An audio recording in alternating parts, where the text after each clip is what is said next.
নমস্কার বন্ধুরা, দীপাস কিচেনে আপনাদের সবাইকে স্বাগত। আজকে আমি নারকোল নিয়ে নিয়েছি। দেখুন, ঝুড়ো ঝুড়ো নারকোল আমি নিজেই মিক্সিতে বানিয়েছি এটা। তো আমার শুকনো নারকোল ছিল, সেটা দিয়ে করেছি। আর আমি এখন এটা দিয়ে আমি একদম মালাইদার একটা কেক বানাবো। তো চলুন আমি মালাইদার কেকটা কিভাবে বানাই দেখে নিই। আমি এখানে গরম জল করে নিয়েছি। এটার মধ্যে আমি একটু দুধ ঢেলে দিলাম, 1 কাপ মতো। এই দুধটা আমি মিশিয়ে নেবো ভালো করে। দুধটা আমি ভালো করে গুলিয়ে নিলাম যাতে ডেলা না থাকে। এর সাথে একটু চালের গুঁড়ি দিয়ে দিলাম।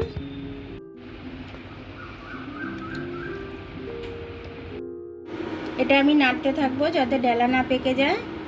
আর আপনারা চাইলে এটা আপনারা কর্নফ্লাওয়ার দিয়েও করতে পারেন, কিন্তু এটা চালের গুঁড়ি দিয়ে খুব ভালো হয়। ঘরে যদি চালের গুঁড়ি থাকে চালের গুঁড়ি দিয়েই করবেন।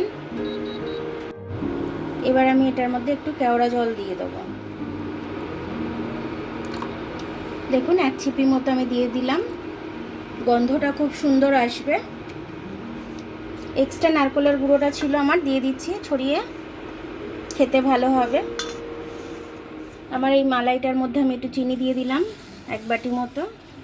দেখুন, আমি চিনিটা এর মধ্যে ভালো করে মিক্সড করে নিচ্ছি যাতে চিনিটা ভালো করে মেল্ট হয়ে যায়। আমার চিনিটা আমার গলিয়ে আমি এটাকে নামিয়ে নেব।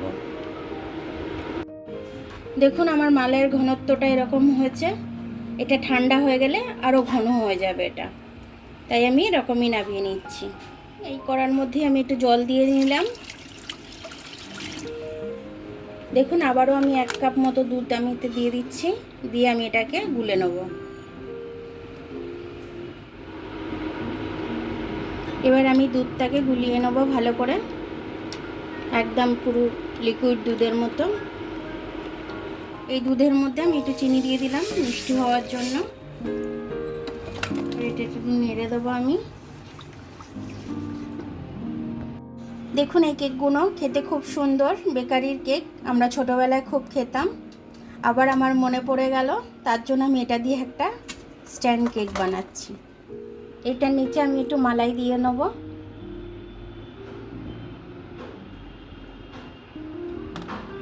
তারপর এটাকে ভালো করে আমি মাখিয়ে নেব।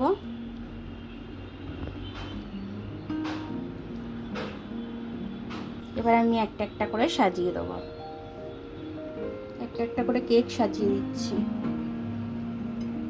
আমি একটু ভেঙে ভেঙে এই গ্যাপগুলো বন্ধ করে দিচ্ছি।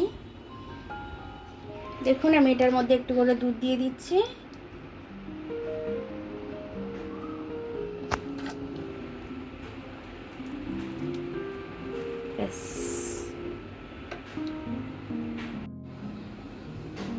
আবার একটু মধ্যখানে কেক আমি সাজিয়ে দিচ্ছি সুন্দর করে। এই আমি দিয়ে দিচ্ছি মালাই।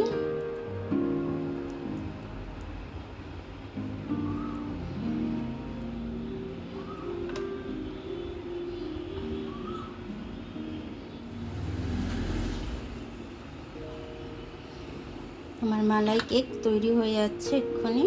এবার দেখুন, আমি এর মধ্যে নারকেলের গুঁড়োগুলো দিয়ে দেবো। দেখতে সুন্দর লাগবে, খুব সুন্দর। এটা কিন্তু খেতেও খুব সুন্দর হবে। দেখুন, সাজিয়ে দিচ্ছি। এবার আমি কাজু, পেস্তা এগুলো দিয়ে দেবো। এটা আমি কাঠবাদাম দিয়ে দিলাম, ছড়িয়ে দিয়ে দিলাম আমি কাঠবাদাম।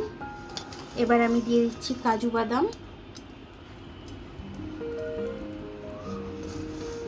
দিয়ে দেবো একটু পেস্তা,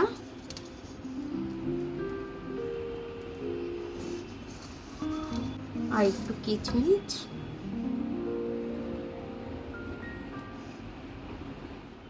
দেখুন বন্ধুরা, আমার মালাই কেকটা কিন্তু এক্ষুনি তৈরি হয়ে গেল।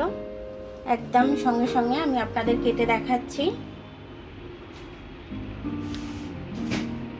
দেখুন, আমার মালাই কেকটা খুব সুন্দরভাবে তৈরি হয়ে গেল। খেতেও খুব সুন্দর হয়েছে। আপনারা এরকমভাবে করে খাবেন, খুব সুন্দর লাগবে। আর সঙ্গে সঙ্গে করবেন, বাচ্চাদেরকে দেবেন, বাচ্চাদেরও খুব ভালো লাগবে, আপনাদেরও খুব ভালো লাগবে। তো আপনারা এটা অবশ্যই করে খেয়ে আমাকে কমেন্ট করে জানাবেন। এটা ফ্রিজে ঠান্ডা করে খেলে খুব ভালো লাগবে। তো তো আমার ভিডিওটা দেখার জন্য অনেক অনেক ধন্যবাদ। আমার ভিডিওটা যদি আপনাদের পছন্দ হয় লাইক, সাবস্ক্রাইব, বেল আইকনটা একটু টিপে দেবেন। যদি ফেসবুক থেকে দেখেন একটু ফলোটা করে দেবেন। আবার কাল দেখা হবে নতুন রেসিপির সাথে। ততক্ষণ আপনারা ভালো থাকবেন, আমি আসছি।